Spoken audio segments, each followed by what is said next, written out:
When I was a junior in college, I decided to go on an alternative spring break trip.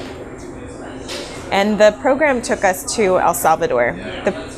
The bulk of the time we spent in the country was in rural El Salvador, in this very small community that was really about rebuilding community from the ground up and from relationships. There were so many people who had been exiled in the late decades of the 20th century, and they all returned, many of them returned, hoping for a rebirth of experience and life and sustained community. So they brought us to this particular community hoping that we would see the kind of development that was happening and that we would connect with the residents of that community.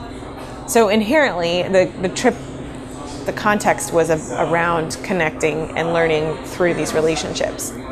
What was really incredible was that one of the lasting feelings that really made me understand what it meant to connect to people who you wouldn't otherwise get to was actually being in San Salvador. So the one day of the week that we didn't spend working or learning, in a group setting, was a tour of the whole city, and so much of the everyday and culture and identity of the people was informed by Archbishop Romero and a lot of the leadership he had in inspiring people, motivating people, and human rights work.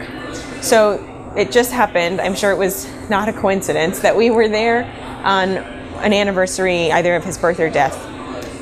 And so there were huge celebrations in town, in the square, in the cathedrals, and we were in the main cathedral in San Salvador. This was a group of Jewish students brought from San Diego, and in a very Catholic country. And our tour guide was bringing us around the cathedral from room to room, and it was packed. Just, you could hardly move. And he stopped us in the middle of a huge room in this church, and he started speaking not to us, but to everyone who was around us in Spanish. And he was saying, we gathered afterward, he was saying, I have a group of Jewish college students from America who have all come here to experience our everyday lives and learn from us and learn about development. And we were all stunned because we had no warning that he was going to announce our presence or our identity or anything. And I'm sure he thought nothing of it. But we had no idea how people would react, if they would just sort of ignore it and move on. But people were listening, and they applauded after he finished speaking.